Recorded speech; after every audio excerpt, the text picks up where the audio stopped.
नमस्कार, मी भगवान वानखेडे. आपण पाहताय पंढरपुरातील सर्वात पहिले YouTube news channel Pandharpur live. मंडळी, काल पंढरपुरातील सुप्रसिद्ध नेत्र रुग्णालय मंगलज्योती नेत्रालयाचे संचालक डॉक्टर मनोज भायगुडे यांनी आणि त्यांच्या परिवारानं मंदिर समितीच्या कर्मचाऱ्यांना तसेच पंढरपूर शहरातील पोलीस कर्मचाऱ्यांना स्वेटरचं वाटप केलं आहे. काल मंदिर समितीमध्ये हा कार्यक्रम पार पडला. यावेळी पंढरपूरचे उपविभागीय पोलीस अधिकारी अर्जुन भोसले, पंढरपूर नगर परिषदेचे मुख्य अधिकारी प्रशांत जाधव यांच्यासोबतच मंदिर समितीचे संचालक ज्ञानेश्वर महाराज जळगावकर आणि मंदिर समितीचे व्यवस्थापक मनोज श्रोत्री यांच्यासह भायगुडे परिवारातील अनेक सदस्य उपस्थित होते. याबाबत बोलताना पंढरपुरातील सुप्रसिद्ध नेत्ररोगतज्ञ मनोज भायगुडे सर यांनी अधिक माहिती दिली. 2012 पासून मंगलज्योती नेत्रालयाच्या माध्यमातून आपण डोळ्यांची, पेशंटच्या आरोग्याची सेवा तर करतच आहोत.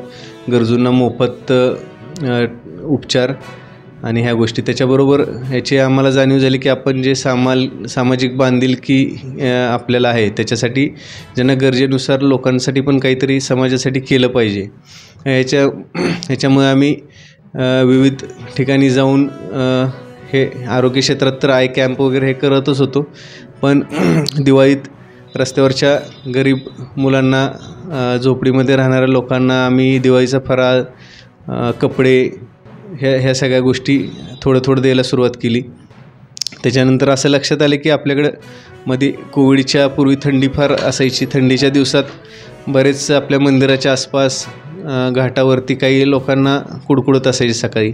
मग आम्ही दिवाळी पहाट म्हणून चालू केली की त्या दिवाळीच्या थंडीच्या सुरुवातीला आम्ही प्रत्येक ह्याच्या घाटावरती वगैरे ब्लँकेट द्यायचो.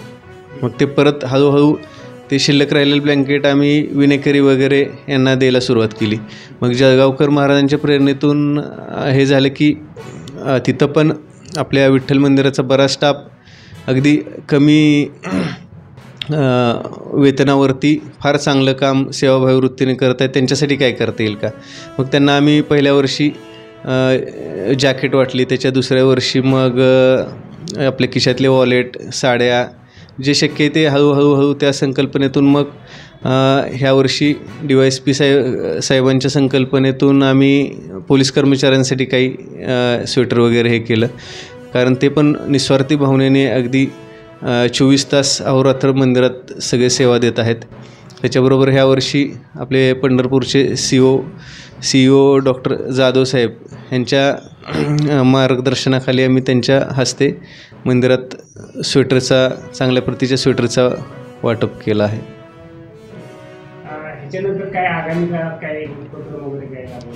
ह्याच्यानंतर आपलं वरदविनायक नावाचं मल्टीस्पेशालिटी आहे. त्याच्या माध्यमातून आपण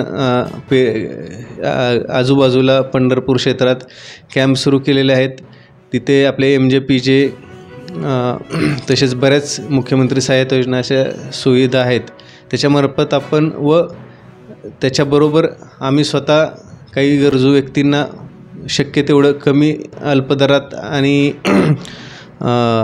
ज्यांना शक्य आहे त्यांना स्वतःच्या पैशातून औषध उपचार तिथं तज्ज्ञ डॉक्टरांच्या हातून पुढं होणार आहे. नागपूरमध्ये अशा बऱ्याच संस्था, बरेच व्यक्ती ह्या क्षेत्रात काम करत आहेत.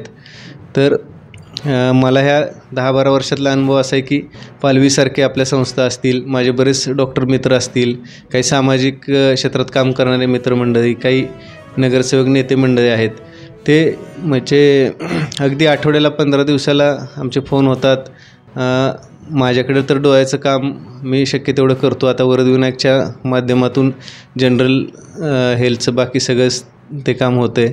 माझ्या परिचयाच्या बऱ्याच व्यक्तीकडून असं हे काम होतं आहे. पण तरीही माझं पंढरपूरवासियांना एक आव्हान आहे की जिथं जिथं आपल्याला शक्य आहे तिथं आपण सर्व मिळून सगळ्यांची मदत करू. या संदर्भात आपण नगरपालिका, प्रशासकीय अधिकारी, पोलीस अधिकारी व आपले नेते मंडळी यांची मदत तर आपल्या सर्वांना आहेच. आणि प्रत्येकाने ह्यात काहीतरी आपण समाजाचं देणं लागतो. यामुळं आपण मिळून सगळे काहीतरी चांगलं काम करूयात. त्याचबरोबर सर्वांना मंगलज्योती नेत्रालय, माझा सर्व परिवार व वरदविनायक हॉस्पिटल यांच्यातर्फे नवीन वर्षाच्या हार्दिक शुभेच्छा. हे आपलं नवीन वर्ष आरोग्यमय, सुखमय व समाज उपयोगी हो. धन्यवाद.